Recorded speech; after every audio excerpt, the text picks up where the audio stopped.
Frantic Nerdcast here to stay. AJ, Brock, and Zach will say,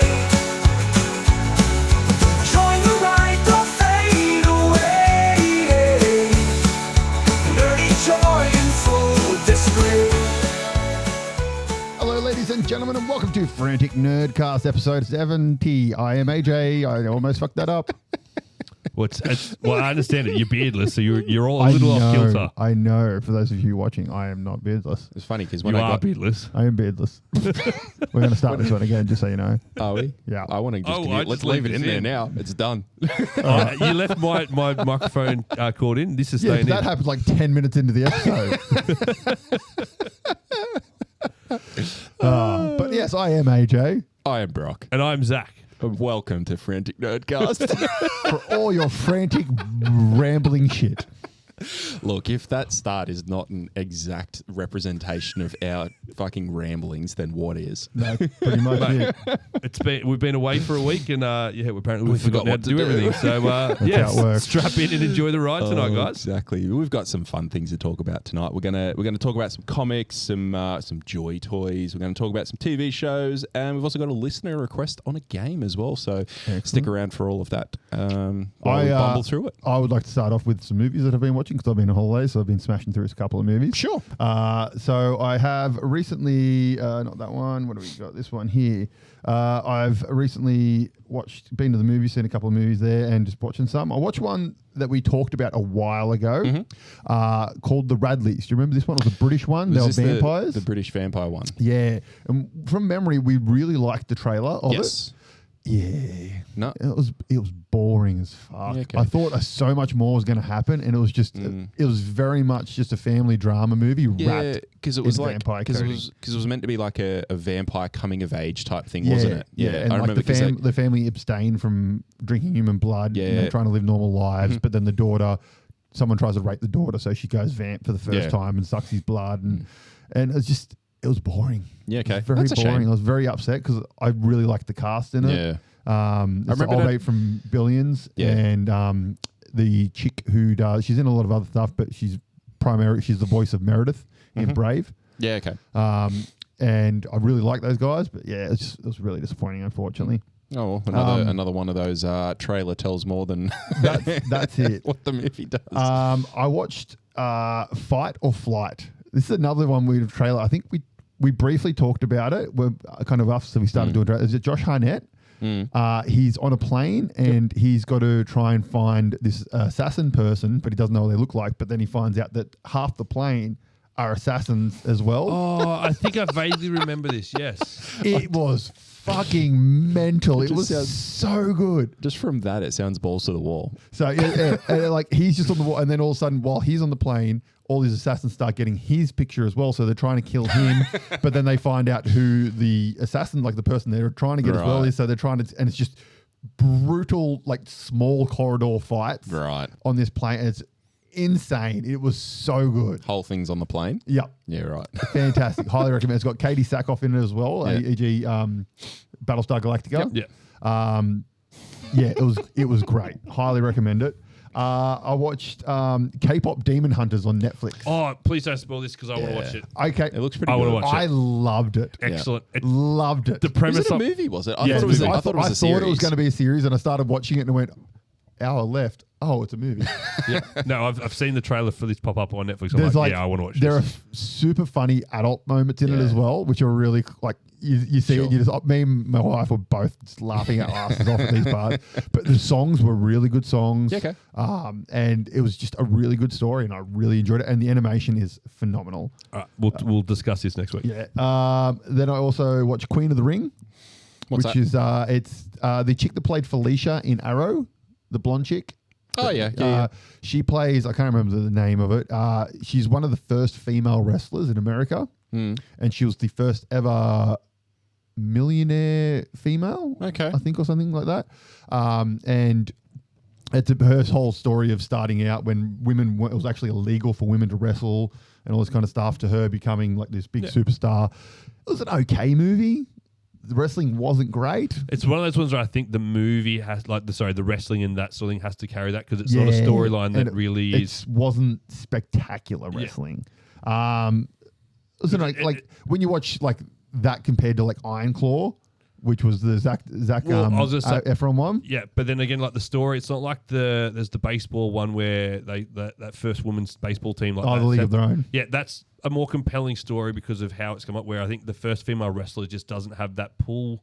Yeah, that the other story was storylines interesting. It just the wrestling wasn't great, and it felt very Hallmark in its production and stuff, which is a bit disappointing. And then the other one I watched was Borderline. Okay, this movie, what's this?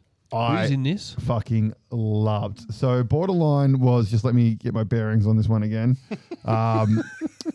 So we're going to talk about this movie, and I'm going to think about it first. Yeah, it's just left my brain for a second.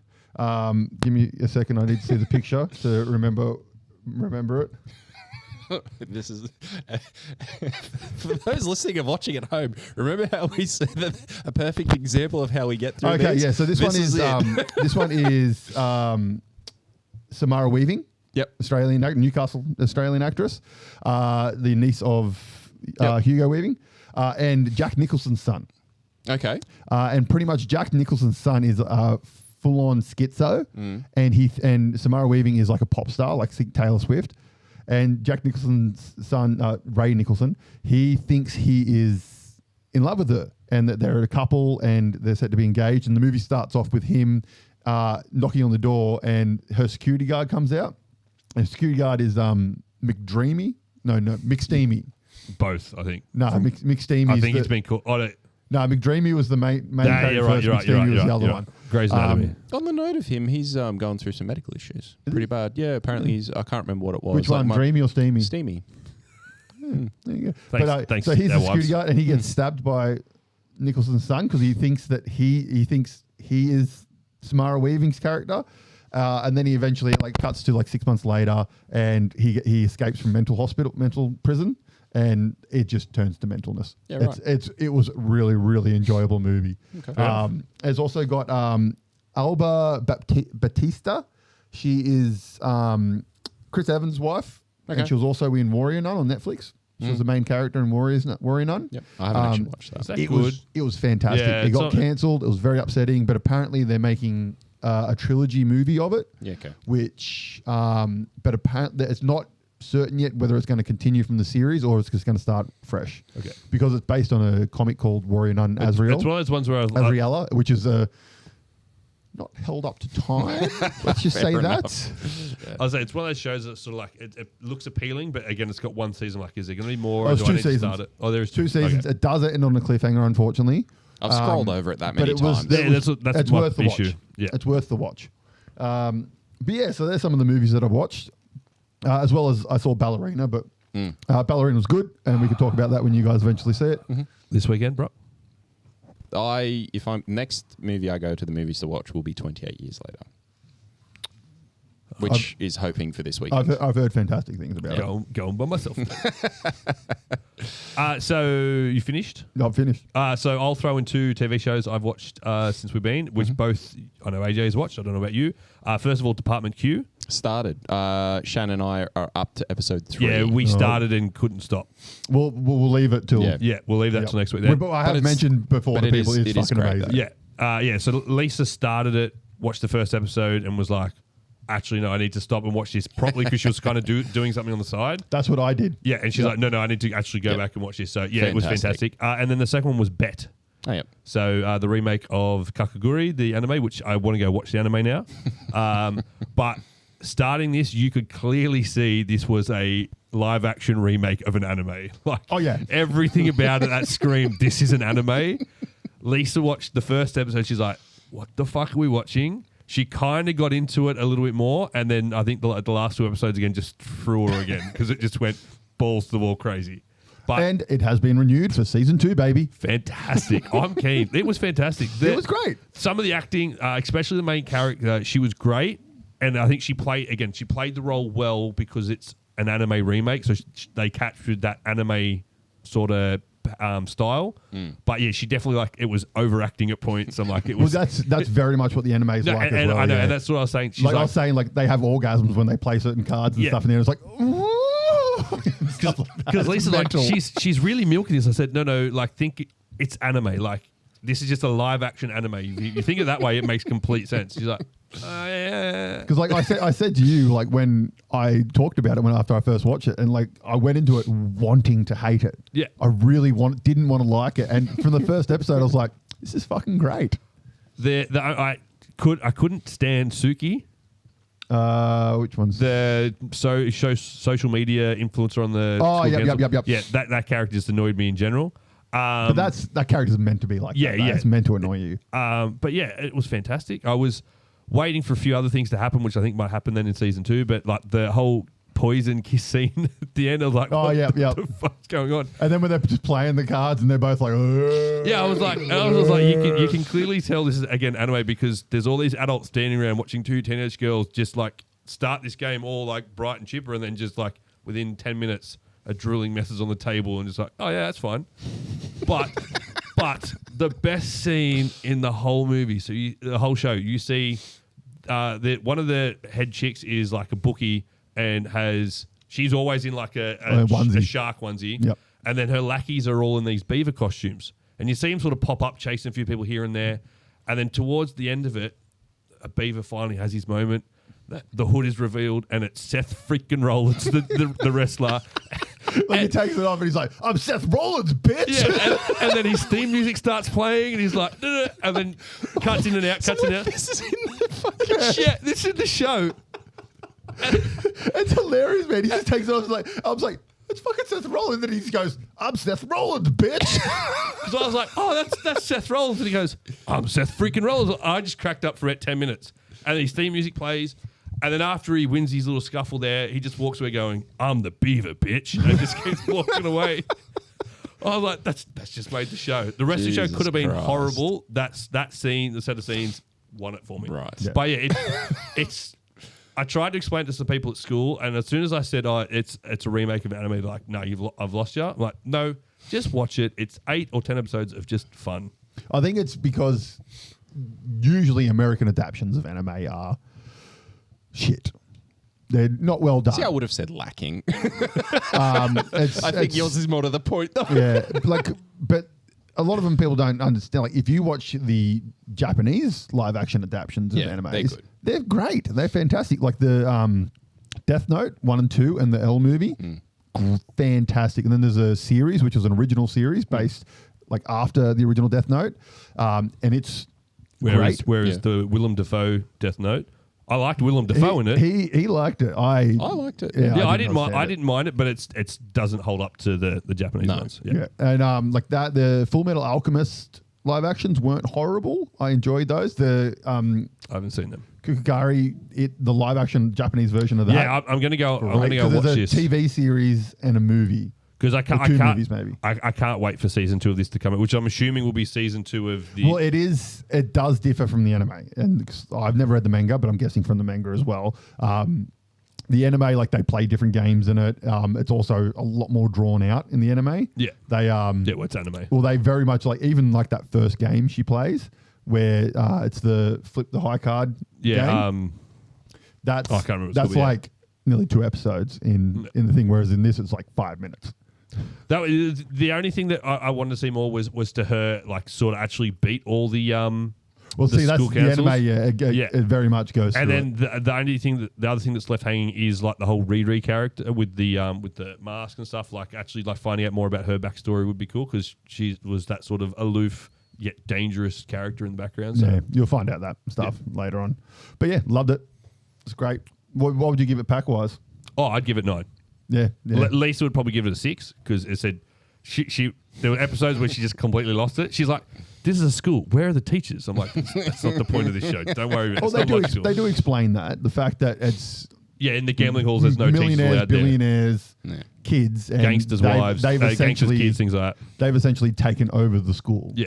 and it's they run the school, and the teachers are just there to be there. But yeah, no, I said I thoroughly enjoyed it. And then, yeah, the other thing I've been is on that ripping pack journey. If you've been following along on the Instagrams, it's there. I am enjoying the ripping packs, but I suck at it compared to my nephew. So since we last recorded, which was 2 weeks ago today, he has pulled about $1,600 of ungraded cards in 4 pulls. I have had to trade him about $200 worth of stuff for one of them because it was from the Surging Spark set I'm after.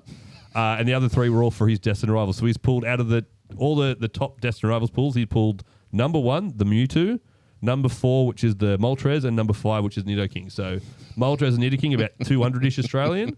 Mewtwo about $700 or $800 Australian ungraded, which obviously if he gets it graded and it comes back a 10 or something high, it's going to obviously skyrocket again from there. So a little 8-year-old, he's got all the luck, and I'm just here with my dick in my hand. Welcome to gambling. Yes. So there will be a video coming where I officially trade him all the stuff. I'm just waiting on a few things to come in that I've ordered for him. But yeah, because my wife was like, "You're not going to take $200 off an 8-year-old kid, are you?" I said, "No, I will." I'm thinking about it. I will trade. I will do it properly. But yeah, he's loving it. He's trying to master set Destined Rivals now, which is the latest set that's just come out. And yeah, he's got his binder, got his sleeves, a few top loaders, so he's having a ball. Awesome. With all the talk that you've been doing about Pokemon, I've annoyingly just I'm diving in as well.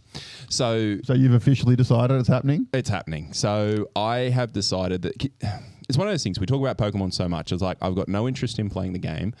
I don't really have an interest in collecting like individual sets, like you said, like you're doing the Surging Sparks. Yeah. I did have an interest when they brought out 151. I thought, fuck yeah, like that'd be awesome to go through and get the 151. $150 a box, and it was now immediately so expensive because it was so sought after immediately. So I thought that I would do the long run, and I'm going to do a Pokedex. So I'm going to do a full Pokedex, one of each Pokemon. I think that's a little more of a, I don't know, like a... Are you going to do the thing where you start off with just any card and then once you kind of get them, eventually try and get the better ones? Exactly. And the better ones? So just any card. The idea is just to get a version of that card. If I collect better ones, they'll go in over the top and the other ones will come out.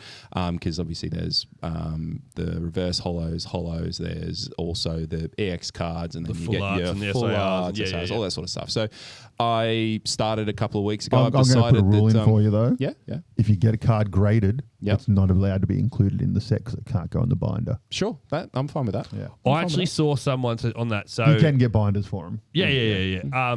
Someone bought a full set of the original base set cards, and instead of putting it in a binder, he actually got the fabric tape or whatever, which is like really delicate, and put it on, like backed all the cards onto this giant thing, like mounted it in a frame. It looked sick because he's like, why put it all into a binder where you can't see it all? Like here it's on display and things. I was like, actually, that's a pretty cool thing. Yeah. So you'd want to make sure you get a UV protection on it, otherwise those cards going to fade. Yeah. He went through. He's like, I got the UV glass and all this sort of stuff. So. But yeah, so I've decided to do that. I think my starting point I've decided was a couple of weeks ago when I picked up a couple of Destined Rival packs and got a few there. So that's going to be my starting point, which was 2 weeks ago. I've since picked up a binder. It is annoyingly 1,024 size binder, even though there's 1,025 Pokemon to collect. There'll be more by the time you finish it. By the time I get close to finishing, and that's the thing, like it's going to be slow. I want to do it. I want to try to do it as organically as possible. I don't want to just go out and start buying singles. I'm going to buy packs, open packs. I'm going to trade with people as I start to collect better ones and just trade for things that I can sort of do it that way. I don't want to set myself individual challenges like Deep Pocket Monster does, because the way that he went about it was awesome watching, great content. But I mean, each time he was doing it, he was spending thousands of dollars. Yeah, so he's got the money and but also got the trade stock behind him to be able to do that, where we don't as we start out. But yeah, so going along this journey lately, I did last Tuesday I had the day off for a dentist appointment. Was like, I'll go to check out Costco. Was meant to having a bundle release thing, so I'll go there in the morning, see if I can get one. Bumped into 2 people, which I happened to see the day before, who just bought all the cards in stock at Big W right in front of me. I was like, I just wanted one booster for my nephew to help with his trade, and everything's for the ETBs he had there, the Supreme collections, whatever they are, and just bought them all between the 2 of them. So yeah, I was like, I don't know. I kind of hope they were scalpers in the sense of, at least I know it's going to be at an increased price, but at least they're going to come back on the menu onto the market. Whereas greedy cunts that just are going to buy them all and keep them for themselves, that annoys me more, because although I said it's me, I don't really care like if I got it, I did it or not. But you see the videos of kids and stuff like missing on a car just for those people in front of them, just buying it all. Like that's what annoys me more with this sort of thing. Like it's as much as I enjoyed it, it is a game for kids. At the end of the day, sort of thing. Like it's and the kids need to build that excitement, and they're not going to be able to do that if people adults are just buying it all for themselves. So. Yeah, exactly. Yeah, they're scumbags. Yes. They're all scumbags, and I hope they get hit by cars. Well, that's a bit much. No, fuck them. Fuck them. They ruin kids' fun. They can That's go fucking true, get hit by a that's car. On the note of TV shows, have you finished Silo yet? Season 2? I haven't even started season 2 yet. Okay. I've been just holding onto it for a while. Yeah, sure. Kind of letting it build. I maybe won't- until season 3 starts. I won't say anything about it then, but I know what happens. I've read the whole bio of the entire story. Fair enough. It'd be interesting if it ties in that way. I enjoyed season 2 as much as I enjoyed season 1, with probably one big exception. The ending is just fucking cliffhanger. Like they have to do season 3. They were Yeah. at that point. They'd already been officially greenlit for season 3 and 4. Yeah, I know. Which is going to be the whole thing. Yeah, I know. But you know how when that happens and then they cancel the greenlit shit? Well, no, Rebecca Ferguson's the producer on the show. Oh, that's good and then. the star. So it's 150% Excellent. confirmed, and it is Apple who Which- don't Yeah, they cancel. typically just set out and finish what they I started. tell you what, So Apple's got some shows on it. got some bangers. I'm very, very close to subscribing to Apple. I started Murderbot. Yeah, and they're really awesome. enjoyed Murderbot. I haven't finished it yet. I think I've watched 3, maybe 4 episodes. I think the first lot that was released, I watched up to where he fights the other robot. Have you got into that part yet? yeah, that's in like episode 2, I think. No, it's the 4th episode. They released up to episode 4, and they're kind of where they go to the planet, and then they get Gone to the attacked by the planet. thing. They've gone to the other base. Yeah, and the other base, and that's where episode 4 ended. When T gets he fights the other robot and gets the thing on the back of his neck. Okay. That's been resolved, so I must have seen more You've than gone that. a bit further than that. Anywho, fucking great. They're 25 minutes an episode. They just in, out, Yeah, bangers. they and really they're feel like fucking- they just ended. Yeah, and they're just in and out, and they're fucking good. Like you don't sit like it doesn't feel like a chore, and it's really enjoyable, and you want to go back to it. Like it's super fun. There's a very funny video of him putting on the costume on the internet. And it was really interesting the way that it is Got, like people pulling it on for him. yeah. I love the way that it was. It's a synthetic rather than a robot. Like Yeah. I thought that was the robot aesthetic. Like it's just the white and black sort of mech thing, but it's actually a suit and a mask and whatnot. I thought that was awesome. Awesome reveal and all that sort of stuff.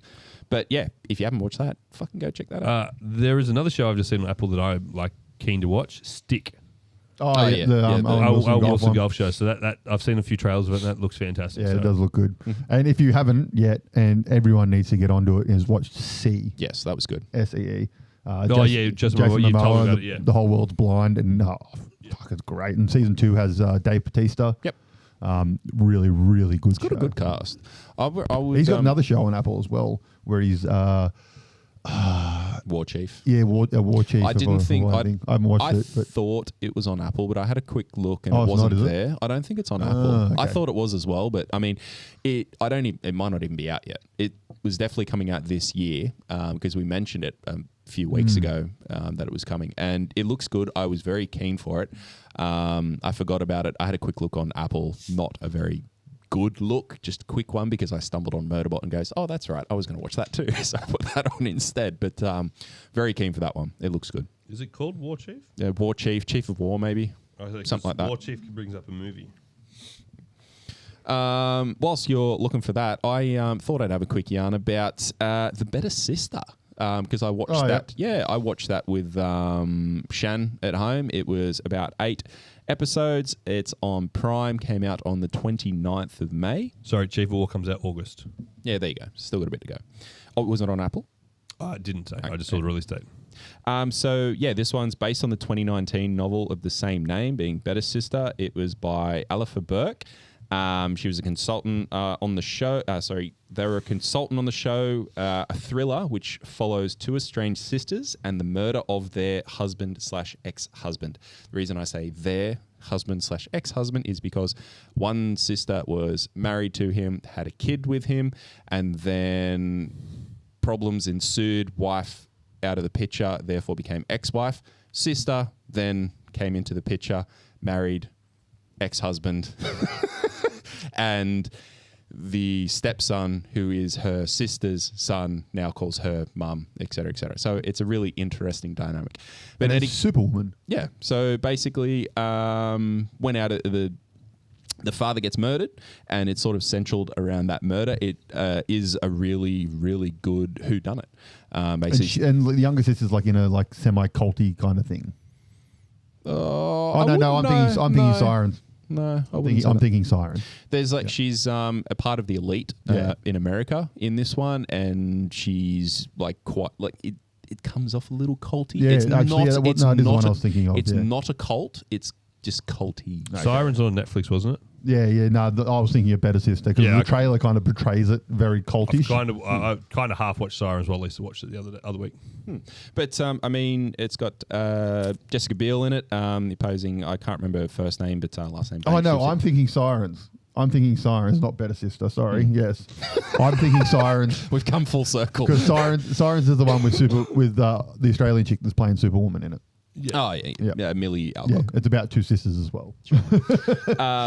Yeah, I mean, it's a great one. It's got awesome character progression. It's got awesome chemistry between everyone when they're on screen. It's got it's a really good whodunit. Like you have early in the TV show, you think, it was that person, and then the next episode, you're like, fuck, it probably wasn't that Okay. person. It was this person, and then it sort of shifts through the whole thing as to who it might have been, who it could have been. Sheds a little more light, and you're like, oh, that was a little too obvious, and so it does that really well through the whole show. And the reveal at the end, when you get the reveal, it's just so simple. You're just like, fuck, yes, of course. It sounds a lot really, like really well done. There was a show on Netflix came out last year, I think it was, and it was about a family, like a rich family in the Hamptons or something like that. And one of them's getting married, the son's getting married, and he winds up dead on the beach.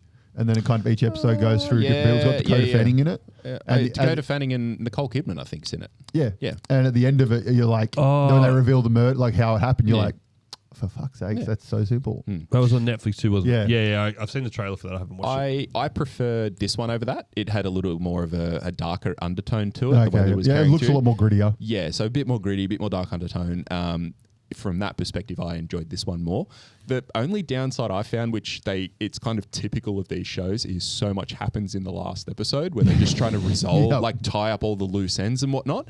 But even though they were like tying up all those loose ends, they did it in a way which I really enjoyed because not only did it resolve what it needed to, but it also cast some doubt into some of the other things that happened through the show.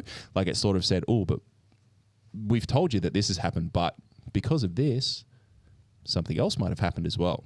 And what if there was also this that might have led into it? And then we're going to plant this over here as well. Like, oh, there's another person who's dead who wasn't dead before. Like, what about that bit? So they planted little seeds to let people sort of walk away thinking, okay, that show's finished. But they could keep going if they wanted and do more with it. But everything's resolved enough to be happy with it. Okay. I'd highly recommend to go give it a look. It's Like on I Prime, isn't really, it? really enjoyed it. Yeah, it was on Prime. Yeah. Jessica Biel, she's also a producer on it. It was Doesn't it have reminded me of what's the blonde chick from Zack and Mira Make a Porno? yes, Banks. I Banks, forgot her yeah. last name, but Banks. She's great in it. She's really, really good in it. Like a bit of a different character. She's a little more comedy based, but this is far from a comedy. She's really good. Gave me the feel. Did you ever watch? I think it's Sinners, which Bill was in yeah. as well. Yeah, gave me sort of that gritty feel from that show. Fuck, that was a good show. Sinners was better than this, I think. It was a better show, but this was definitely up there with that as well. Cool. Good to know. Get amongst it. All right, off of TV for a second, and let's jump into the toy world. For those of you out there, you may not know or you may know, but Joy Toy, a toy company, have been releasing slowly a set of Warhammer 40,000 action figures. And they are very much on the same sort of scale as like McFarlane toys. So like the big boy kind of action figures, fully posable, look fantastic. McFarlane, they're 1 to 6, I think. I'm not sure, Scar, yeah, but they look fantastic. And I had no idea this thing was coming out, and I was watching Midwinter Minis, which is a fantastic YouTube channel if you like painting tutorials and all that kind of stuff.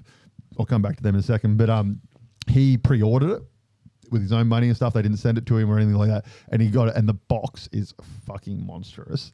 Opens it out, and it is an Imperial Knight. Yeah, I'm having a look at it now. Scaled to their scale. So you've got for those of you watching, can see you're about this big for an action figure. The Imperial Knight off the table is about that big, which is probably 60 centimeters. About 2 foot high. Yeah, about 2 foot. And like comes with a little pilot that goes in it. It's got light up eyes and stuff. And the chain on the chainsword moves. It's incredible. It looks so nice. Yeah, I've got adult money. I don't have that adult money. Yeah, I looked it up. It is about 1,300 Australian. So this little place here, $971.46 Australian. There you go. Delivery? $1,000. It's a big boy and it looked heavy. For those of you who have ever seen a Warlord Titan for the Warhammer 40k game, this looks it is epic. the same scale as a Warhammer because the guy at Midwinter Winnings, he's got a official Warhammer, like official Warlord Titan, who puts them side by side. They pretty much the exact same height. So you could buy it and proxy it as It's cheaper than a Warlord. and it is about a third of the price of a Warlord Titan from Forge World and much better quality. Yep. Because Forge World resin, which everyone who has ever bought anything from Forge World knows, it's shit. Comes slathered in mold release, fucking all the parts bent, missing. So the first time I went to games, I was like, fuck, there's Forge World. I've got to buy something from Forge World. Like, I've had the opportunity to do it, and it's a bargain of a price here because it's already here. I don't have to ship it. So I bought an attachment for Tau Skyray, so I didn't need to, before Skyrays were plastic, had to buy the adaptation for it. It was a fucking nightmare. It was only meant to be about 4 pieces plus the missile glue on. Fuck me, it felt like a million pieces to put together. It was shit. Oh, you just watch any videos of those guys that buy the Titans or buy the Tau Manta. Yeah. And it's just they have nightmares putting them together. In hindsight, I needed to basically put everything in like a hot bath for like 3 days just to straighten it out. Where I was 12 at the time and was like, no, I just want to play with it. And yeah, it was fucked. Yeah, but yeah, this thing looks so impressive. So if you head to Midwinter Minis channel, he's got a video reviewing it and like pulling it out and stuff, and it just looks fucking amazing. Having a look just at the sales site for it, it looks fucking sick. Yeah. But Midwinter Minis channel, on a little sidetrack, is fucking awesome. I highly recommend watching his channel. Him and the chick that's on his channel with him, they've just completed Warlord scale Nurgle. What's the demon Nurgle? Great Unclean one. The Great Unclean one. They've done a Warlord scale one because like you look at the artworks of it and it's always presented as this monstrous thing, but the model's like Tiny. 20 centimeters tall. So like we're going to make a true. So it's this massive thing they've done with 3 heads and like a giant tongue and big ass on it and stuff like that. It looks amazing, and they put it up for auction. But you had to be in the UK to win it. But they did a 3D scan of it, and they got a guy to clean up 3D scan. You can buy the resin version of it to print out. Yeah. Well, I've got your one going as a 3D. That is a Great Unclean one. It's a fucking awesome channel. Highly recommend it. He does lots of painting tutorials, but also does games. They decided when they finished the painting of that, they've had a 1v1v1 of Warlord Titan versus an Orc Warlord versus the Great Unclean one, and they made up some rules for the other two because there's no official rules for them. But yeah, it's fucking awesome. It was great going view. The 3 models moving. It was awesome. But yeah, no, check out the Imperial Titan if you've got adult money for action figures. So speaking of painting models, do you want to talk about our new painting competition that we finally chose a model of? Sure. Fuck, did I hit the floor when I saw the size of things? So we are painting Harley Quinn. AJ has printed out some. Brock's on his way. Yep. AJ, of course, Harley Quinn was printed and then painted within 30 seconds. Same day. I would like to say, though, you should have known that it was going to be big. Oh, yeah, I agree. Because when we were talking about it, and AJ said to me, right, here's the file, and you need to scale it down to 70%. Yeah, I read it. But 3D printer talk for me, because I don't have one, I'm just like, it's just over the head. So for those of you listening, it is a statue, not a minifigure. It's a statue, which we've downscaled 70%. I want to say it's a little bit small, but almost the size of your cup there. Really? Yeah, a bit shorter. A bit smaller than that. A little smaller than that. But yeah, I was like, he handed it to me. I was like, oh, fuck. Oh, fuck. Yeah. But yeah, so I'll work it. But This no, weekend. it's a good. It's a very about 12 centimeters high, right? It's like a cartoony version of Yes. Harley. It's more the animated series, Harley Quinn animated series Yes. styling than like a realistic version of stuff. And it's a great mini. Add to Yeah. my Harley Quinn collection. Yeah. The bat has me the most worried. Oh, Out of all the things her baseball painting bat? it, the bat has me trying to do that bat justice. The whole thing for me. Yeah. I'm just not a very good painter. Like, I have fun doing it, but the This- whole thing this- for me. See, I'm a contrast painter now, and contrast doesn't work on like large flat areas like the model. No, her contrast does not work on this model at all because So, it's just flat. There's no Yeah. detail. So kind of we're stuff. gonna work on something. I'm going to use it to try and have some fun with my airbrushing. Practice some airbrush skills. Oh, you might have just given a hint to people then, I doubt it. because ours might not look airbrushed. Like, So you they're can like- tell that I've done airbrushing. You can't fucking tell. Like I said, practice my skills. I like it. All right, so moving on from the painting competition, let's get into some news and rumors and whatnot. Oh, yeah. I will start off. Denis Villeneuve, who is the Yes. director of Dune and all that, he has been tapped as the newest director for the newest James Bond movie that's coming out. He quotes, "This is a massive responsibility, but also incredibly exciting for me and a huge honor." I did see that. That was one of mine. I So we think just know, it's awesome. I know for a fact the next James Bond is going to be visually stunning. So looking forward to that. 100%. Tamura Morrison, the 64-year-old New Zealander who plays Boba Fett, said he felt sad to not have reprised his role since the end of the Book of Boba Fett.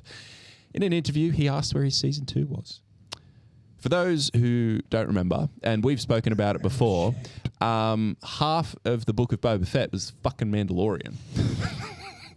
And that was the only interesting part. Like, it just wasn't. It wasn't a good movie. It wasn't a TV good series. series at Yeah, all. no. So that is what, like, the best part of it was when he got a fucking Rancor and rode it through the city. Like, that was it. Yeah, I never watched it, and I was The, like, oh, the robot that spins around and does all the shooting in like the first Yeah, episode. that's pretty that was cool. pretty but cool. that's also in Mando too, isn't it? Yeah, maybe. I can't remember. I have a feeling that's in Mando as well. Oh no, I've only ever watched the first two But episodes yeah, of Mando. I wanted to watch it because I kind of enjoyed Mando, didn't, and then someone was like, just don't watch it, so I never did. Fair enough. So, rumor has it that the actor Papa Asidiou, who was reportedly was confirmed to play Severus Snape in the TV Harry Oh, yep, Potter, apparently has been fired due to public pressure and J.K. Rowling's objections. Oh. So, I did see that. haven't seen if that's been I confirmed. did or hear not, a thing but- about old mate that played who's the guy with the dark hair? Is that that character? Snape, yeah. Snape. Alan Rickman played Alan it in the Rickman. movie, yeah. I did hear that he wanted to quit after the first movie. Oh, really? He was like, I don't enjoy this character. I don't see this character going anywhere, blah, blah, blah, blah. And at this point, I don't think the last book had been released yet, from memory. The books don't were still think being so. written and, when the first one came out. Apparently, J.K. took him aside and showed him all the notes for the last Yeah, books. he and was stuff. the only one. He was the first one outside of JK Yeah. to know the ending. And Yeah, right. he said, like he later on said, once everyone found out what happened with the books and stuff, that because he knew that ending and what the character was going through this whole time, it made him reappreciate the character, and right. that's the only Well, reason he stayed on. Well, back at the time, it said like Snape was a character that was like wildly hated and Yeah. just not really discussed much when people talk about it. To then after book 6 and book 6 and 7 in particular, like, oh no, okay, that's fine. Like, especially the ending of book 7, like with his death, it's like, oh no, he was a good guy all along. Like, it completely like redefined the character. Yeah. So. Call of Duty Mobile is getting Gundams for Season 6 of the game. So you'll be able to play as Gundams in Call of Duty. Or Call of Duty Mobile. Duty's done. I did a thing with Gundam today. I was at Arkhaven this afternoon and I put my name down for a pre-order deck. So What a one? booster pack or like the booster box, or you just want one of the decks, starters. the starters. The guy wasn't super knowledgeable, but he was really helpful. But he's like, I'll just put you down and I'll give you a call when we can confirm things. He's like, I know there's going to be about 3 decks coming out, and I'll just There's 4. yeah. He's like, I'll let you choose, because I was like, just pick a deck. I don't know. I'm just doing it for the podcast, doing it for the boys. And he's like, oh, I'll just let you choose the one you want. I was like, okay, no worries. So there's, I think there's a wing box, and which a Mercury box. I don't know. I just know that there's and then one 2 before. Xeons, Yeah. Xeon style boxes. And then there's 2 versions of each starter. So you can get just a starter, which is like $30, or you can get a starter with The mini. Of the main Which is card about in the deck, $70, which is about $70 because they're releasing Gundam Assemble next year. I'm which is their expecting a miniature phone game. call tomorrow to confirm what I'm buying. So, Well, I'm getting starter number 2. So I'm not getting any of the starters because we If already that have the helps. starters, so I don't know. we've got one of the starters, not all. Most of the cards are going to be most of the cards we've got in the beta are in starters. Yeah. Yeah. I'll have a starter as well. sorry, continue. Okay. Malcolm in the Middle reboot recast Dewey because the original actor is going to Harvard. Yeah, I heard that. I've heard that. Yeah. But yeah, oh well. That's his choice. Yeah, He it is what it is. probably I just thought it was really interesting. he was probably sick of just hearing about Malcolm in the Middle kind of things. Yeah. and You probably didn't even need to recast him. You just may not need to be in the show, really. That way you can bring him, like, if you Either can, way. you can bring him back, whatever. So in 1999, Brad Pitt apparently rented a resort in Mexico and invited his friends. At midnight, he orchestrated a power outage, arranged for the police to raid the resort, and staged the arrest of one of his friends, all as an elaborate prank. So, speaking of Brad Pitt, Dax Shepard's latest episode of his podcast, Talking Chair, I think it's called, Brad Pitt's on it. Yep. Fantastic. Yep. It was really, really good podcast because I didn't know any of this. They met in AA Oh, yeah. and they talk about that for a while and stuff. And then, because they both race and stuff like that, race motorbikes and stuff. So they talk about that, and then they go on to talk about the F1 movie, Yeah. and Keen for that. then they talk about all this other stuff as well. It was a really enjoyable interview. Yeah, cool. Really, really enjoyed it. What do we got? Transformer 1 trilogy has officially been cancelled, Yeah. which is sad because I really enjoyed the first Transformer It was 1. quite good. I enjoyed it. Yeah. I still haven't watched it. Well, actually. supposedly as well, the trilogy was meant to end where Bay's movie started. That's what I thought. That was the with the original all plan spark. for it. Yeah, so that was all meant to be one big thing kind of thing. Yeah, see, like, I wouldn't mind that because a lot of it's not someone that's read a lot of the comics or seen it in the past, like, It was really better than 90% of Bay's movies. So. Well, so, yeah, I was basically really introduced to Transformers. I knew of them, but Bay was where I sort of really got introduced to them. And yeah, like, it was interesting to see the prequel side of it and to see how the Transformers actually got to where they are now and all those sort of things. But yeah, I thoroughly enjoyed it. I know it was kiddie, the first one, but it was still great. The banter some of the characters had in it was fantastic. You need to go onto that channel. I recommend that Chris McFly channel. It's really interesting, like finding out the history of a lot of the Transformers and stuff like that. And also the Netflix Transformer series. There's three seasons of that Netflix one. That was excellent. Yeah. And it tied into like Beast Wars and so good. Because the original Beast Wars ties into the original Generation 1 Transformers as well. Yeah. Because they crash during like prehistoric era on Earth, and then in the original Generation 1, it's like the 80s or whatever, they come back alive. But so they're stuck in hibernation under this volcano that whole time, and then Beast Wars, they just crash on this random planet, and you never find out where it is. And then eventually, I think it's the second season or third season, Megatron finds the crashed Ark which is where the spaceship was called, and like finds like the Allspark and stuff, and then he merges with the original Megatron's fucking spark and stuff. And as soon as I found that, it's just fucking amazing. Oh my god! Did you like the Beast Wars movie that came out recently? By recently, I mean a few years ago. Wasn't horrible, but my major issue with all the Transformer movies is the fact that it has humans in it. I don't care. Just let the Transformers do Transformer things and fight. That's what the movies are about. I don't give a fuck about the humans. Okay. It's far more based around what's happening with the humans rather than the Transformers. And they changed a lot. Like they changed a lot of the lore from the like animated series Beast Wars, but they kind of used some of the comic book Beast Wars stuff. It wasn't horrible. And then we're getting a G.I. Joe crossover, which I wasn't fucking angry about. Yeah. That's fucking awesome. For me, that was the only good thing that came from that movie. Yeah. Like it wasn't that enjoyable, other than the ending, which was. And I mean, any time you've got Optimus Prime in there and that sweet, sweet voice of his, I'm all for it. I still remember watching the first Transformers and Optimus Prime coming on, and as soon as he spoke, I was like, oh, that's my childhood right there. It's my fucking childhood. Anyways, moving on. Gary Oldman has been knighted. He is now Oh, Sir really? Gary Oldman. Yeah, he fucking deserves it. How good's that? He wants to play Dumbledore, and I'd be for that. Oh, 100%, yes.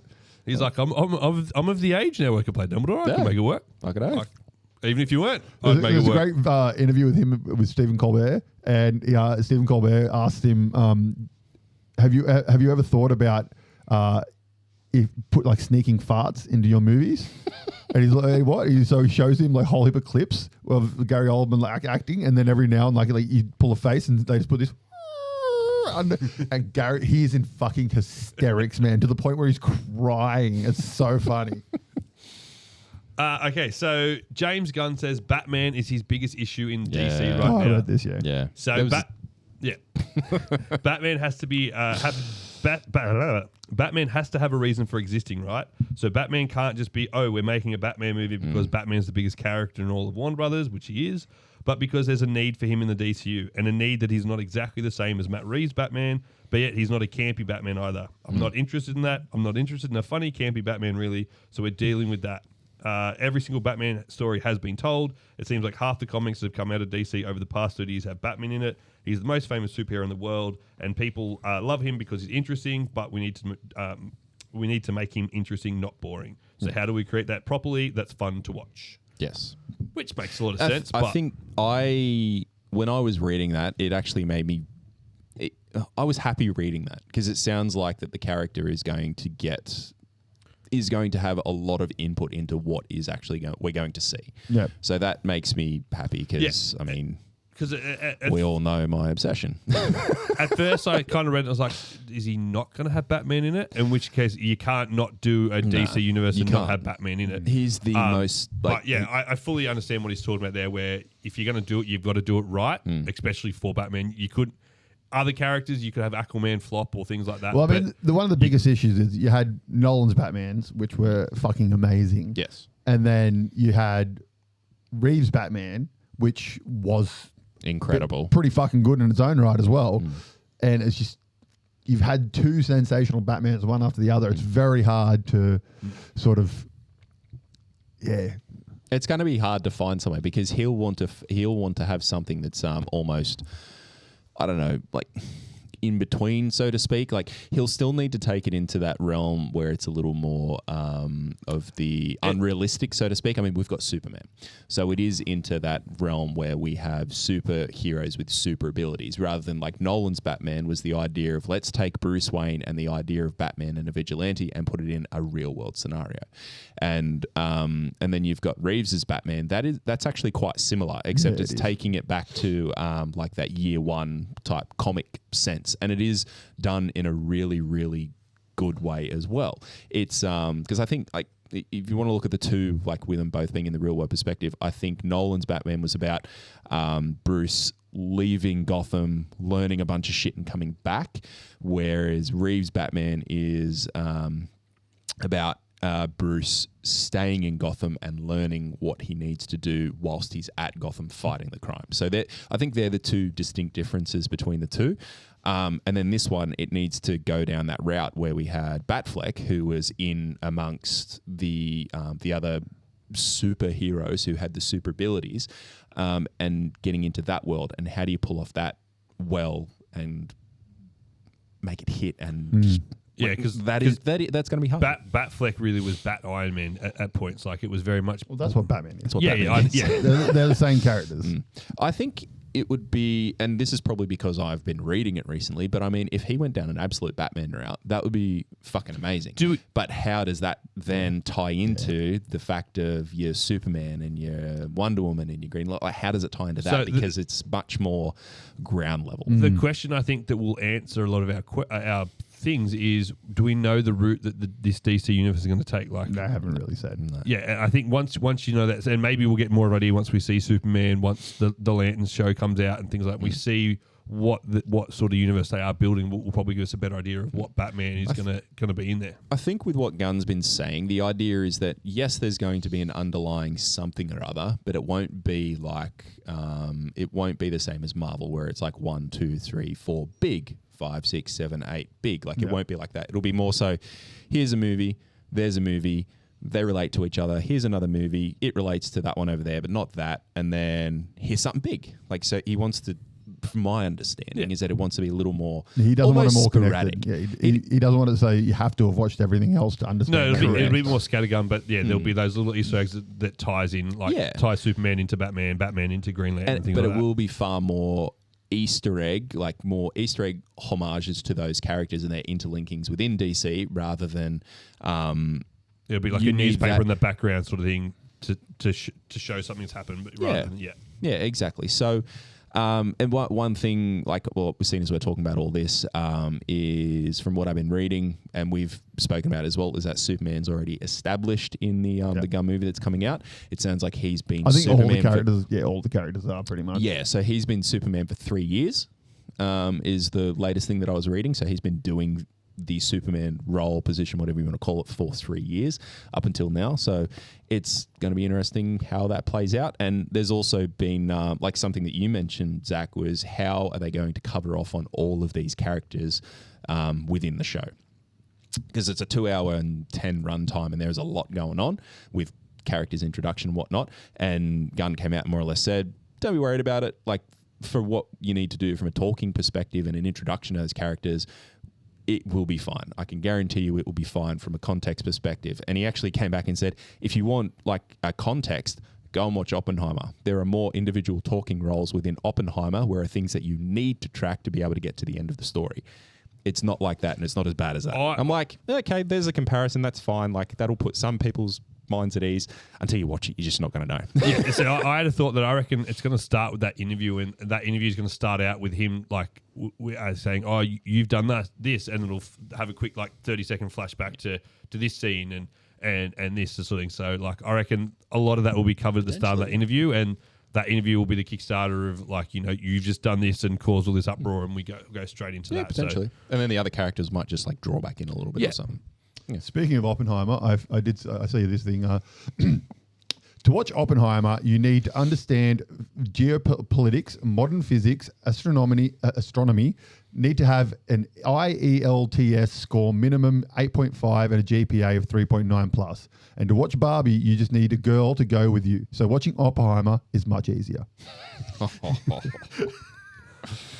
So speaking on DC, DC's Clayface has officially got its R rating. Yes, which is awesome. Tom Reese-Harris will be playing Clayface. Yes, which is awesome. And this is something that we were talking about a little while ago again, about how Gunn wants to have all the Clayface within the universe being the same, et cetera, et cetera, et cetera. I think this is actually the Clayface from Reeves's universe that we're talking about here. Oh. So I think, so that's where the casting, because I think the idea was that, I've just gone blank on his name, but he played Clayface, and he also played the Alan robot in, Alan Tudyk. Yeah, so Alan Tudyk, my understand, is that he's going to be Clayface within Gunn's universe. I think, I could be wrong, that this is Clayface from Reeves's universe. I'm very interested as to which Clayface they'll be going with as well. Yes. So, well, if it's got an R rating, it's going to be fucking amazing. Apparently, I think this one I did see is animated series Clayface. Yes. So he's the actor one. Yeah, okay. Yeah. Well, there you go. Awesome. What else you got? I laughed so hard at this because of everything that we've been talking about in regards to Marvel and what are they going to do after Secret Wars. Kevin Feige is planning to leave Marvel Studios after the release of Avengers Secret Wars. He knows when to get out. Just gonna wash my hands. Think about it. By that point, he'll have been there 20 years. He's done a lot for it, but he knows that it's time to leave and let somebody else try and take it further. Like Marvel, I truly believe that Marvel are going to struggle after Secret Wars. They'll get there. They'll work it out. They'll do what they need to do, and they'll still produce some fantastic movies. But I think they're going to struggle. It's going to be a full reboot. It is It'll going to be a full reboot. But I think as we've mentioned before, I think they'll go the X-Men route, which will allow them to put distance between Iron Man, Cap, all those other ones, and until they're ready to reboot it after people have had a chance to digest a few other things. Yeah. So just before I move on to the next one, just another James Gunn Marvel one. Mm-hmm. So apparently James Gunn said that after he was named CEO of DC, the first phone call he made was to Kevin Feige, which was pretty interesting. Because he was still on Guardians 3. Yeah. And then 2 for Fantastic Four. Vanessa Kirby described each member in just 4 words. Sue Storm, loving, strong, badass, soulful. Reed, sexy, hot, genius, special. Johnny, naughty, funny, cool, well-dressed, gorgeous. And Ben, gentle giant, deep, wry, and brotherly. Have you seen the new trailer? No. I have not They watched released it. a final trailer, I'm and it's not watching it. Yeah, the neither. thing's walking down the street, and there's a guy on the street going, "Go on, say it, man, say it, say it." And he's like, "I don't say it. That's in the cartoon." And then there's Johnny's flying him, holding him, and he's got a rock beard, and he's like, "Say it." Say it, Ben. Just say it. He's like, I'm not gonna say it. Just say it. And he goes, "It's and then that's what. Yeah. And then there's been a confirmation, which I think is a fake confirmation to throw people the wrong way, but apparently Doctor Doom is not in Fantastic Four at all. I have a feeling, though, he will probably make an appearance in the credit scene. Oh, it'll be a teaser thing, Yeah. similar to what was at the end of Thunderbolts. Yeah. All right, what do we got? Nakoa Wolf Momoa and Ida Brooke have been cast as the twins of Paul Atreides and Chani in Dune 3. Cool. So that's their kiddies, who essentially are the main characters of Dune Messiah, but I don't know if they're going to be going the Dune Messiah route. Who knows? I think it's only going to be, Dune Messiah, I think it's not going to be Children of Dune, which is the 3rd book. Sure. Because Children of Dune, they're older. Essentially, like the daughter is like the queen and stuff, and in that one, Are they splitting it or something? Is it I going to be like think one this in is 2 parts? no, or- I think this is only a single movie. Yeah, okay. And so that I believe that's Jason Momoa's kid. Is it? The name makes sense, but I have no idea.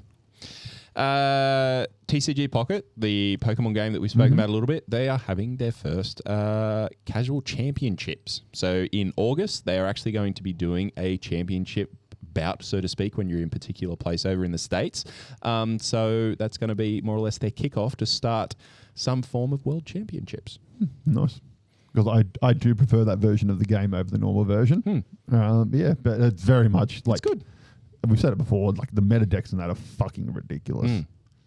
Are you done or still going? I have heaps, but we're I've got running super in I've got time. one more I've got 2 that ties them together. 2 more. Kaiju number 8, season 2 comes out July 19 and has been scheduled for 11 episodes.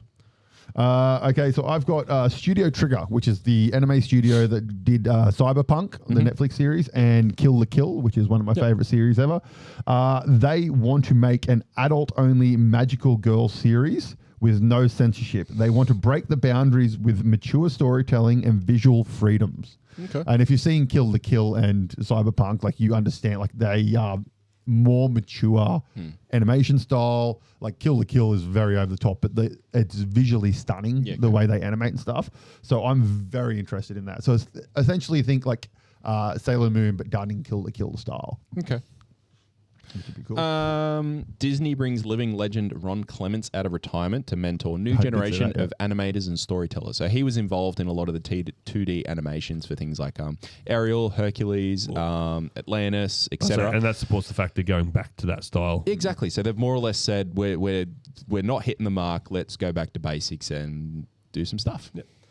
So last one from me. The Galactus popcorn bucket for the Fantastic Four has been apparently priced at $79.95. The popcorn buckets are getting ridiculous. It I know, really I've seen is, it. yeah, fucking huge. I didn't see the price, but that's fucking. one of the most expensive. You need a I sec- wonder you need- what's more expensive than that one. You need a second chair just for it. It's huge. Just sit on the floor in front of you. My last one, Ready or Not 2, Here I Come, the sequel to the Ready or Not, which is a fantastic movie starring, again, Samara Weaving. Yep. She's smashing it. It is. It will pick up directly where the first one finished. So it starts with her in the hospital, bloodied from the first movie, and will also star Catherine Newton, Sarah Michelle Gellar, Elijah Wood, and David Cronenberg. Nice. Okay. Set to come out next year. I've still got to see the first one. Haven't watched Have it you? yet. Oh, No. It's fantastic. it is such a good movie. I've only heard good things. I will probably go back and rewatch it before this one comes out because it's been a while. But yeah, it's fantastic. It's such a good final girl movie. Okay. Even though it's not really a final girl movie because it's like, kind of like she's there and then just shit goes mental and the family go mental and it's just awesome and highly recommend it. This is my last one because this was an awesome one. Marvel's Spider-Man 94 comic to continue the fan favorite animated series. So where the animated series left off back in the 90s, the comic's going to pick it up and carry on from there. I'm sure there's been comics of that before. I don't know if it's tied in and whatnot, but in any case, yeah, that's what Marvel's 94 comic's going to do. That was my sort of intro into Spider-Man in general, really. And like it had, I've gone back and I've watched it. Yeah, probably like 2 years ago, I went back and watched it. It has everything in it. Like it had the Clone Saga in it. It had the Sinister Six. It had the fucking mechanical spider things. It had fucking Spider-Verse. Everything. It had crossovers galore in it. And, it was so good. The one only Spider-Man show I really watched, I started falling off at the time, but it started there and then somehow him and Venom and Carnage somehow went into space. It had the symbiote one. Yeah, that's that one. Yeah. It had symbiotes in it. It had Carnage, had Venom. Yeah, because all of a sudden it's like they're on Earth and no, now they're in space somewhere. I was like, Venom. confused. The actual storyline is J. Jonah Jameson's son is an astronaut, and they crash in New York, and Venom, the symbiote Venom, is on that spaceship. That's how he gets to Earth. Yeah, but in this the was comics. this was past that. So like that happened, but then this was like they were just fighting like, oh, Venom and Carnage are at it again, and next minute they're shot off into space, and it takes place in like the future sort of thing. Right. I was like, oh, I'm confused, and I no longer have time to watch shows in the morning. So Now, this is something that I'm going to very quickly show you guys and explain to the listeners at home. But this is a Pokemon evolution versus a Digimon evolution, right? Now, the Pokemon evolution is a little kitten into what I'd call a lioness or a bobcat into a full-grown adult lion. So, natural progression. Now, Digimon evolution, we've got a little kitten, which evolves into a velociraptor. Which evolves into, and this is my favorite, a 3-door fridge with a revolving minigun on the side. and it just says, yep, well, basically. Hey, you really nailed Digimon there. I mean, how fucking accurate is that? Nailed Digimon. Pokemon's moved a little bit further from that natural progression with some of their evolutions, but fucking... it's not really their evolution; it's just their design. I thought it was fucking hilarious. That's why I loved Digimon. The fact that the Digimon were I didn't actual take 'em so characters seriously. that could talk, number one. And number two, like when they digivolved, they devolved back to that main character kind of thing. And then that way they could have multiple different evolutions as well. And so you feel like, oh, we need this kind of thing for this situation. Digivolve into that. Yeah. And on to different things. Yes. So first quick little one that I want to talk about first is the Star Wars Unlimited TCG. Yes. They have released a new format. Another one. Yep, We still haven't done the other one. This one is called the Trilogy format. Okay. So the way this one works is essentially it is standard. So they're like whatever the current rotation of sets is, which I think at the moment is still all sets. But you have to come to the game with 3 decks. Okay. Yeah. And your decks, the whole deck, so all 3 decks cannot have more than 3 copies of a card. So So across the three, across you your can 3 only... decks, you can only have 3 copies of a card. Yeah. Okay. And your heroes obviously have to be different. And once you play it's best of 3 games. Once you play a deck, you can't play that deck again. Okay. So then you have to play one of your other 2 deck kind of things. And I really like that. That's pretty cool. A cool format. I thought like it's very, very smart. You can kind of that way you get the fun of building 3 decks. Because it is, I mean, the TCG thing I mentioned before, like that's going on the double deck format where you come with 2 decks and you can't have so many, like whatever you have in one, you can't have in the other and that sort of stuff. So it's almost like a play on that, bringing a 3rd one in and then... Well, have some fun with it. Yeah. Warhammer's Sounds pretty good. done like team ones like that before, where like you go to a tournament and like team of 4, and you've got to work out your list beforehand, and you can't use like your team can't have more than one of the same special character or things like that down the line. So it's always an interesting concept to sort of plan ahead and actually work together as a team, even though you're playing solo games. You've got to sort of work out what your list is going to be, so you can work out what your strength is to try and counter another list strengths that you can nominate your person to go against. And do you come out swinging? Do you have a bit more of a reserve deck? Do you balance them across it? Do you load in one? Like it's an interesting format. 3 one-trick ponies. Go for it. All right, and another one, we got a fan request. We did. To talk about the Heroquest, the board game. Who was this from? This was by David Andrew. Yep. Okay. So thank you very much. Reached out on Instagram. HeroQuest, and he did mention the expansions, but I don't think we've played the expansions. So, So if anyone knows about it, AJ's the man. So basically, I'll give you a quick rundown of what HeroQuest is. So HeroQuest is an adventure board game created by Milton Bradley in conjunction with Games Workshop, e.g. Warhammer 40k, Warhammer, in 1989. And it was re-released in 2021. In the late 80s, the game designer Stephen Baker moved from Games Workshop to Milton Bradley and convinced Roger Ford, Milton Bradley's head developer, to allow him to develop a fantasy game. Kennedy gave him the go-ahead if he kept the game as simple as possible. So he contacted some former Games Workshop guys, got them to come across, and they developed the game in conjunction with Games Workshop. So you had your Chaos Warriors and stuff like that in it. The game was released in Britain, Europe, Australia in 1989, and then North American edition with a couple of slight changes in 1990.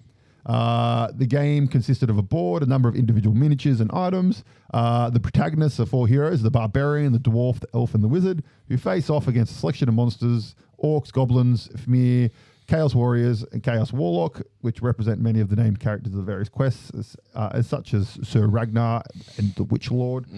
The big gargoyle model and stuff in it. And then it eventually advanced HeroQuest, which was a revised and expanded version, came out in was released by Games Workshop, not Milton Bradley. Yeah, okay.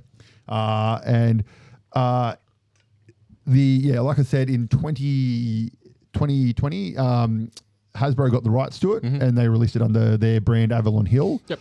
And they released it via their Hasbro Pulse Kickstarter, their own Kickstarter thing. And originally, a lot of fans were pissed off because it was only available in America and Canada. Yeah. Nowhere else could get it.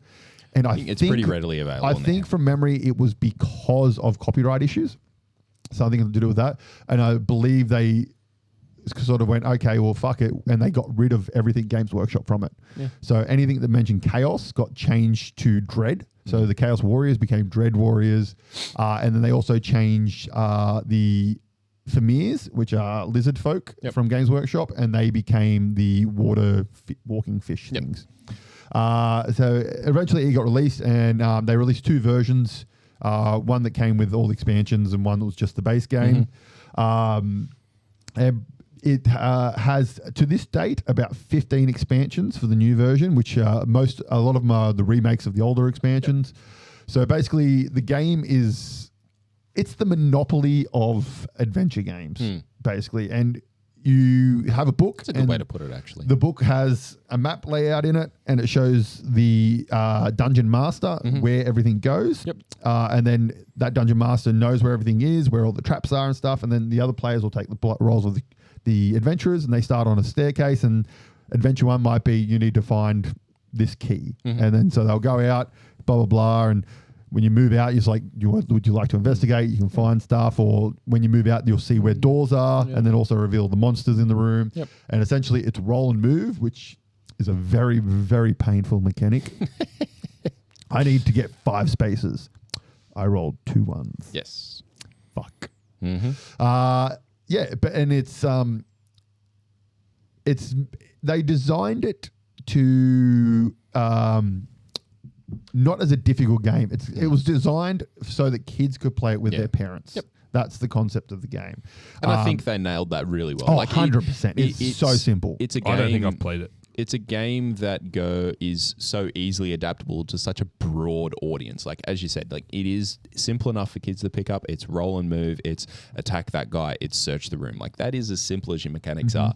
It is find something and then get back to base. Like, that is essentially what the missions are. So when you've got kids, it is a great way for, as you said, kids and adults to sort of interact and play the games. It's a great way for kids to just step away and play through the games, because kids could sit down and, as long as they're interested in it, they'll do it for hours. But then I think that's also its detriment when you get like to our age and us playing it. the mechanics being so simple, you do get over it a little bit. It becomes very samey. And like the new version is the old version. Yes. Nothing changed. It's the same game, same rules.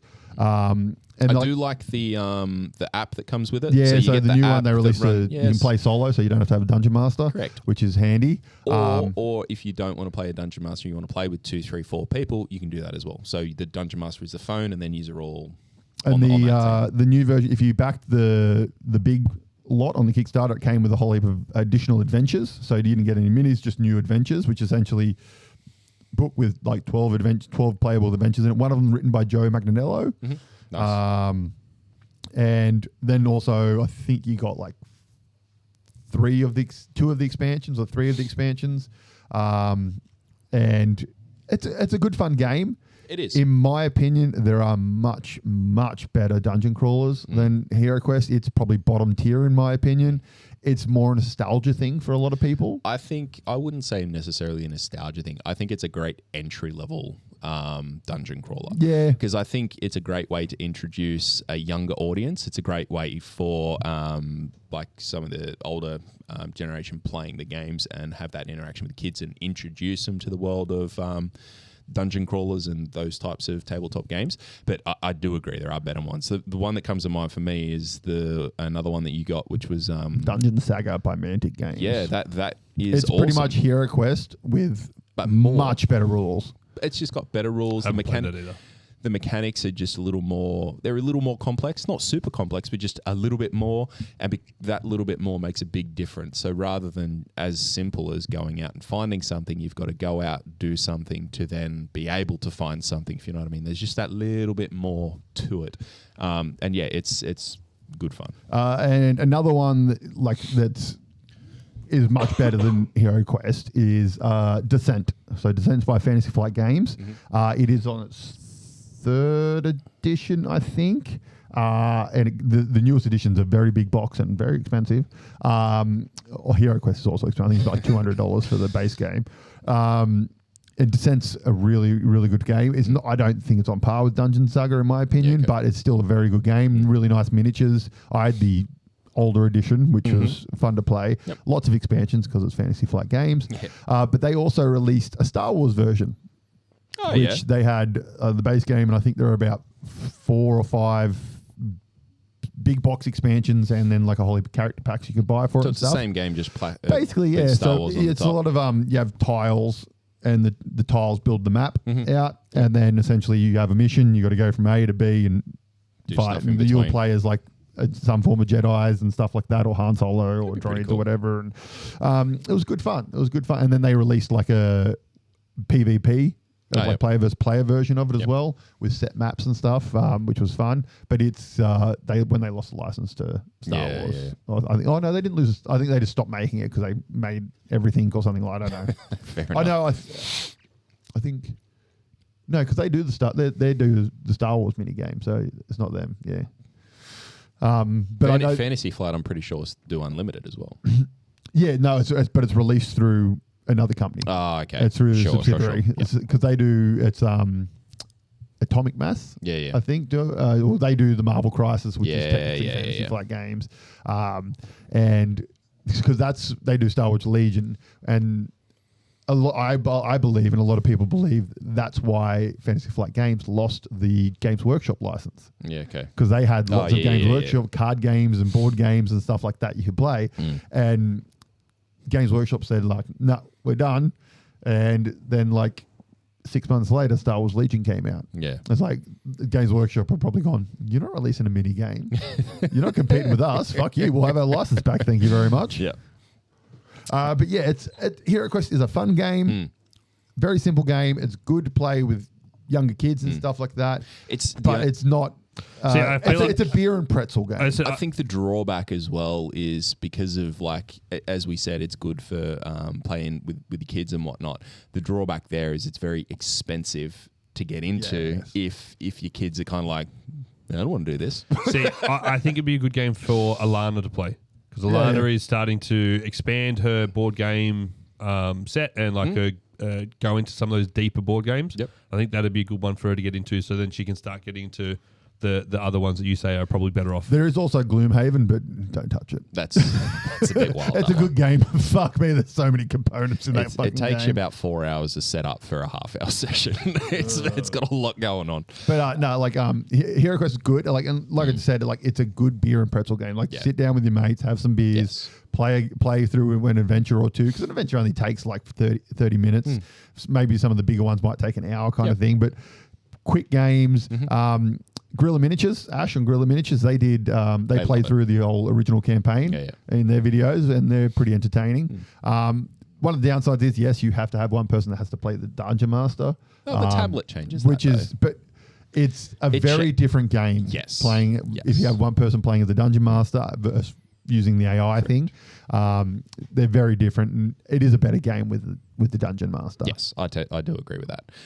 But also with Heroquest that we have mentioned on the show before as well is the Heroquest card game. You can't purchase it. It only came out in the UK. It was restricted printing and the licensing and all that sort of stuff, so there weren't many sold.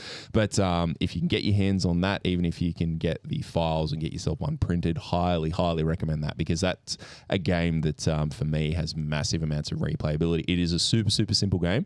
I think the only drawback on that game is that if you solve the dungeon or get to the end of the dungeon on the first go, that's the game done. Like, you can come back to it in a week's time and play again, but you can't play it straight after you've finished.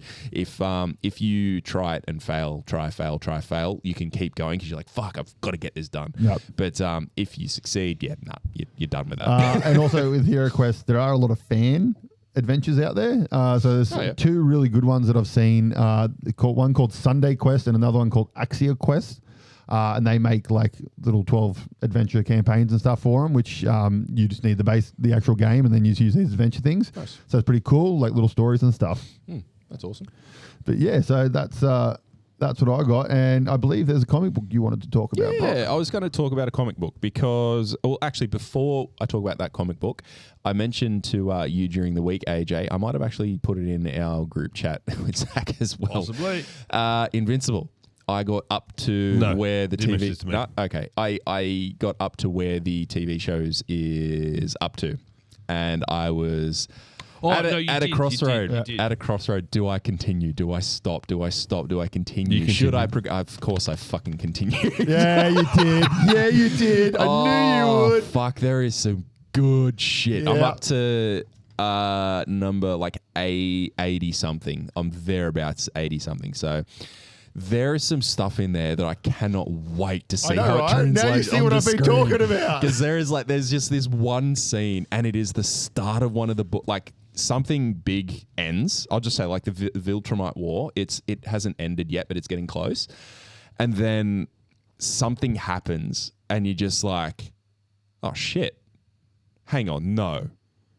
And then you get to the next panel, and you're like, oh shit. No, shit, fuck. and then it all sort of just continues to progress and resolve and whatnot. You're like, I cannot wait to see that on screen, because the shit that they brought to screen and how it's been done, that scene alone, I don't want to say what it is because spoilers and all that sort of stuff, but it is so fucking incredible. And I just know that it's only going to get better.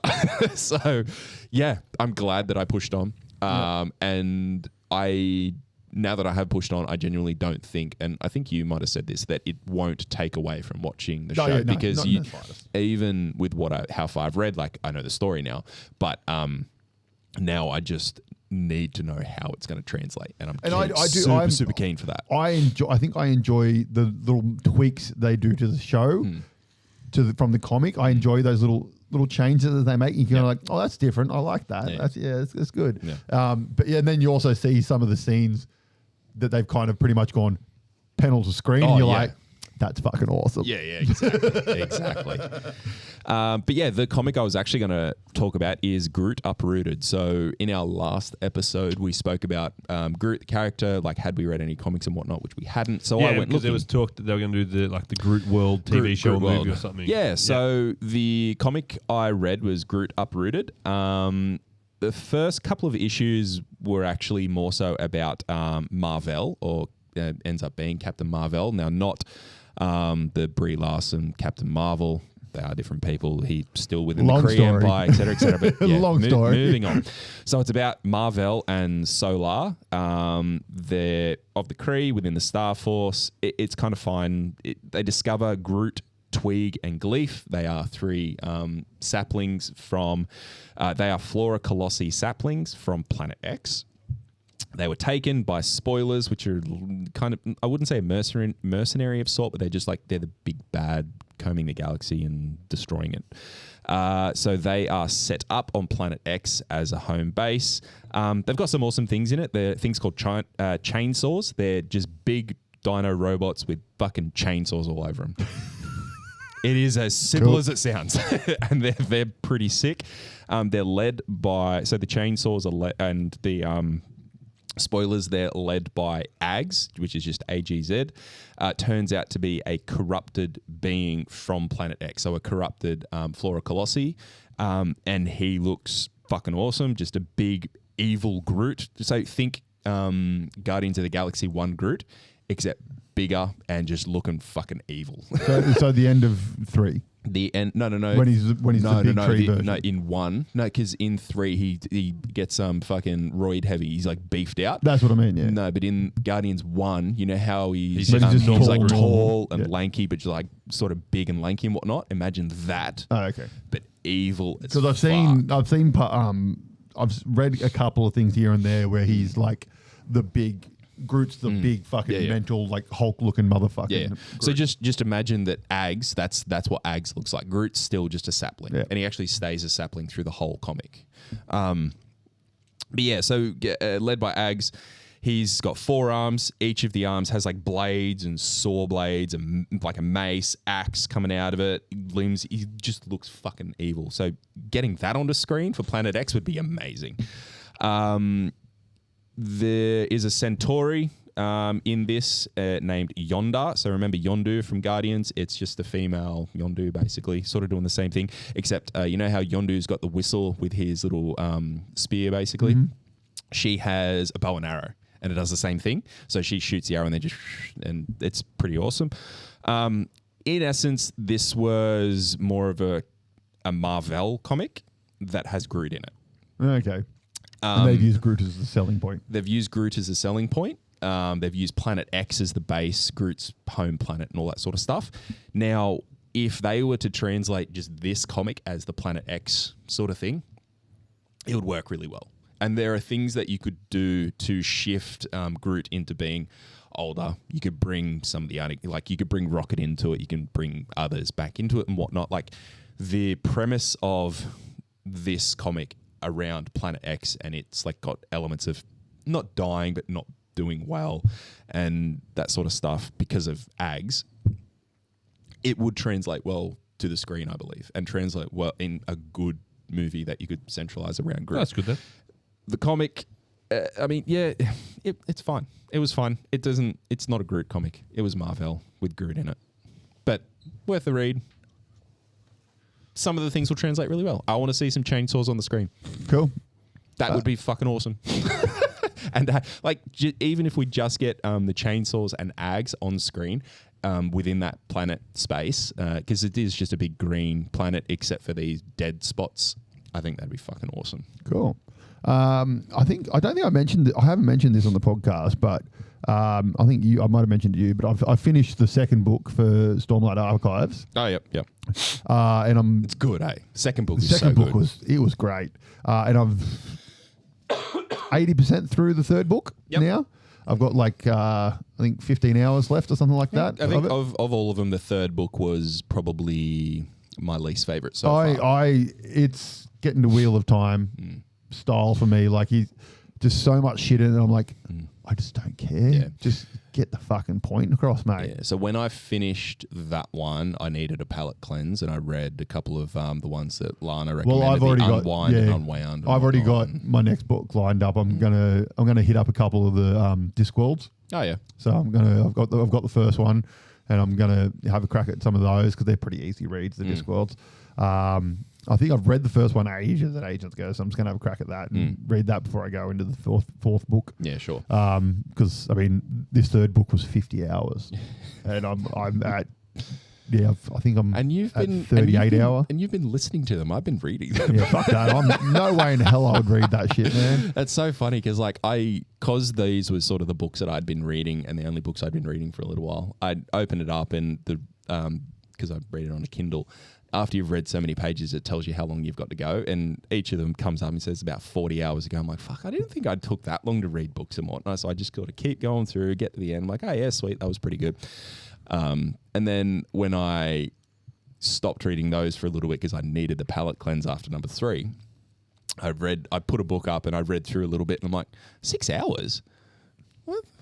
Okay, this must be like just a short book, novella or something like that. And I'm flicking through it and I get to the end and I'm like, oh, I'm going to have a look at this. And I read and it was like a 500-page book. I'm like, oh. Because you don't know that the books are that much bigger because, I mean, you've just got your tablet. Yeah. You just start going. And then I had a look into it and they were 12, 13, 1400-page books. I'm like, oh, fuck, that's why it's taking so when I loaded long. book 3 of the Stormlight Archive onto my phone and I pressed play on it and it came up 55 hours. I was like, fuck.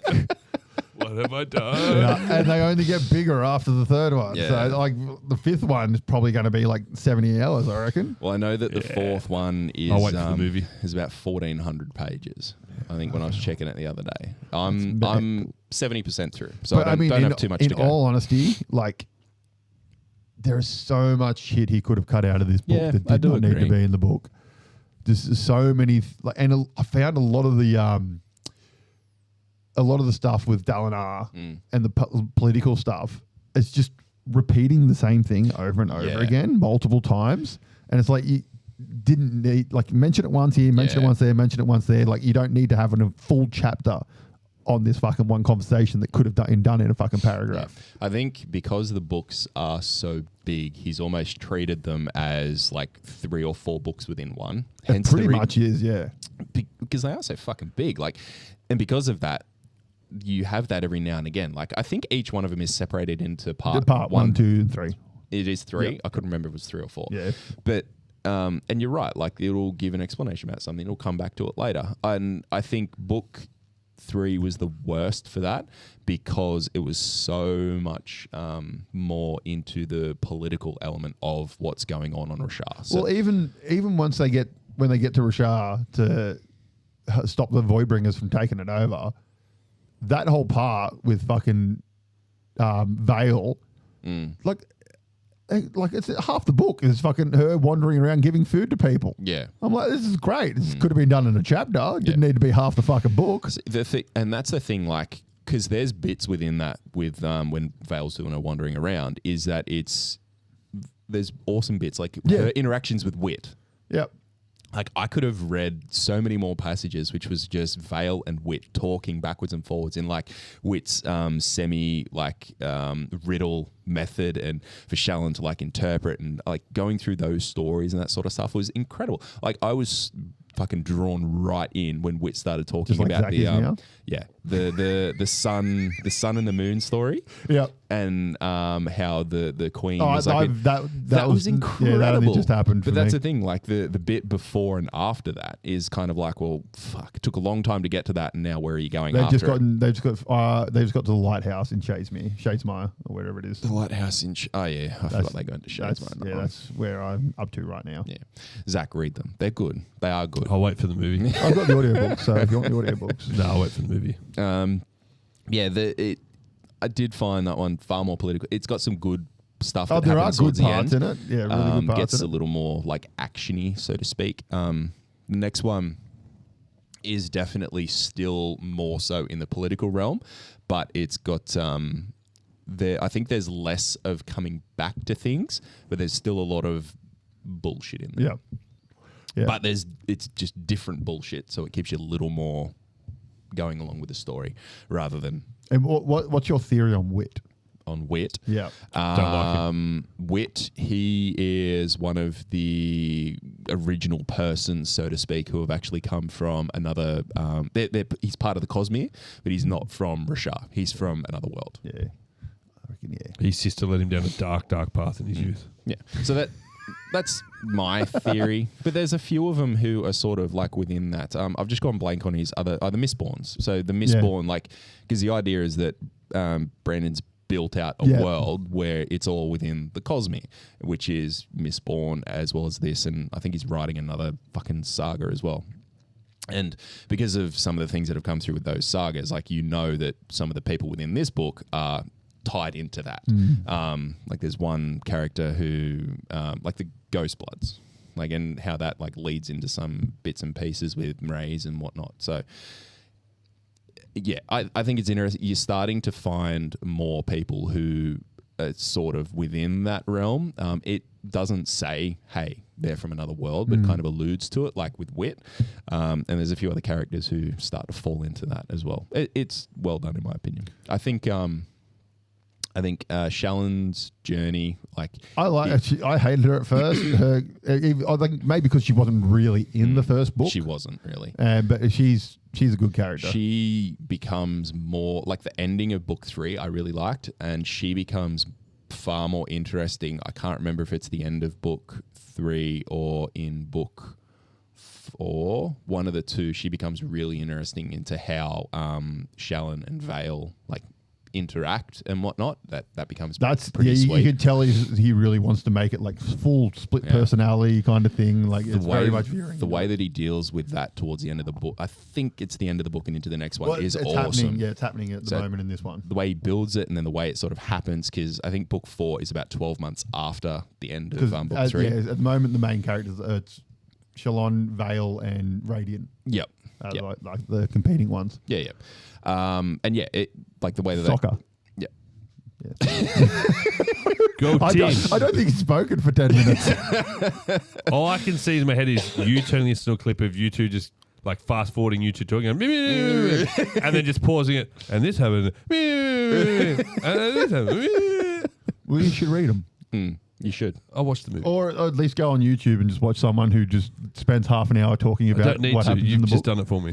I genuinely reckon that this will take a long time to actually get to screen because of the amount of there's too much backlash that shit happens. He at the moment he's very like I read a thing of him about I just read a thing on his comments about Wheel of Time being cancelled, and like he is not happy about any of that. So I highly doubt he's going to let people have his property. It would need to be a TV series, and it would need a guaranteed at least 6 or 7 seasons from what you've said so far about the first 3 or 4 books, let alone the rest of the coming. Oh, you can condense a lot of shit down. Oh, that'll upset people and all that sort of stuff. But I mean, yeah. It would be pretty easy to turn into a series. Yeah. Oh, you couldn't do movies. It'd have to be series. It would be very easy to turn into a series because like we said, there's a lot of stuff you could cut out. A lot of stuff that does not need to be there. But there's still a lot of key points within that fluff that you don't have to have in there. But you just have to have a talented, so much more context. Yeah, you'd have to have a talented writer, and like there'd just be. You'd probably have to drop a couple of characters that aren't major players and drop their whole plots and stuff like that. Yeah. But it'd be a pretty easy one to turn into a series. I think one of the harder ones to turn into a series would be the Horus Heresy. That would be a very hard show to turn into a series. You'd only tell a storyline in it. You wouldn't tell the whole book series. You'd tell like you basically just tell Horus a story. Really. No, it'd have to follow Horus. Yeah, like you couldn't tell the Horus like you'd almost do like anthology series if you're gonna do that, where you go, oh, here's a 30-minute episode of what this Primarch's been up to here and that sort of stuff. But it'd be you'd follow Horus, or you just do the Siege of Terror basically with like the biggest issue would be in that, I reckon, is the fact that there's too many prequel books. So even from like if they were to turn Horus Heresy into a series and start from, let's say, book 1 with like and like Eisenstein would get mixed in with that. So those first 3 books or 4 books, should I say, that would be like 2 series right there. But the problem is then you've got the first Heretic and the Magnus one that all happens before it. You just do that, and then you'd almost do like almost an anthology series maybe to do that, and then you just go straight to the Siege of Terror. You just sort of do a time skip with Siege of Terror is the boring part. The fucking Horus Rising and all that's the good shit. Yeah, that's the part you want. You'd start with the first 4, and then like that'd somehow end with like a time skip, like that's the last series that would end with like a time skip episode where it's just him at the end ready to assault Terra. I think the major issue would be there's too many players. Yeah, it won't come. You'd have to follow Horus. You could maybe do it'd be like an anthology series where you just pick and choose different parts. You could maybe do the Lions issues with Caliban and things like that, with them splitting to become the Fallen. But again, you'd just be telling little tidbits. You wouldn't be telling. Well, just the fact there's 18 Primarchs and they all play major roles in the fucking Rising in the Heresy, so it'd be very hard to tell. Even that's just dying. Release 18 series all at once, telling all the 18 stories. Done. Well, see, some of them. But the problem is because they're essentially immortal, it happens over such a big period of time. And you could do a prequel, like just do a prequel of like them growing up or whatever. But yeah, if I was going to tell a Warhammer TV series, I wouldn't be doing the Horus Heresy. It's too big, it's too detailed, and you'd be cutting too much stuff out to condense it into a series. On the note of anthology, you just reminded me of something. Black Mirror, they're doing a comic book. So they're actually going to adapt some of the shows into graphic novel, which I think would be fucking sick. Awesome. I don't know if they'll then expand that into other stories while they're going, but the first one off the list is naturally USS Callister. That doesn't surprise me. They've got a Kickstarter which comes out later this year. I'm going to have a look and see what their intent is because, it's fucking awesome. Like it. And well, on that note, we've spent enough time rambling. We don't ramble. Let's end that episode there. Anything else we want to finish on before we go, lads? We should probably finish. No, just, thanks for sticking along with us, guys. Make sure you like, comment, subscribe. The YouTube channel, it does help us out a lot. Follow along on, as I said, Instagrams. We're doing a bit more there. As I said, I've got the Ripping Packs journey going, and I'm gonna start my Pokemon journey. I'll put some videos up there. I'm not going to be doing as much as what Zach's doing. I'll just do a bit of every week or so an update as to what I've opened. He's got blisters on his fingers from opening packs. Blisters on me fingers. Got the nose to the grindstone to get some views for the channel. So but I said it's been enjoyable. I said, and before we go, So I addictive. actually need to put out like a bit of a hand up for myself because a few weeks ago when we talked about like the content creators, and I said, people that opening packs were quite boring to watch, and now I'm doing it. So I'll retract that statement because I'm having a lot more fun, than I thought it was. So I'll do that. All right, well that's it, ladies and gentlemen. Thank you for watching Frantic Nerdcast episode 70, and we will see you next week. Cheers. Hey guys, thanks for listening to Frantic Nerdcast. You can find all our latest news and information on Facebook or at franticnerdcast.com. You can find us on Instagram at Frantic Nerdcast. Find AJ at Weird Art by AJ. Find Zach at Frantic Kaz and myself at Frantic Brock. Please make sure to head over to our YouTube channel and subscribe for more YouTube-only content like Sequelize It and Plays Games.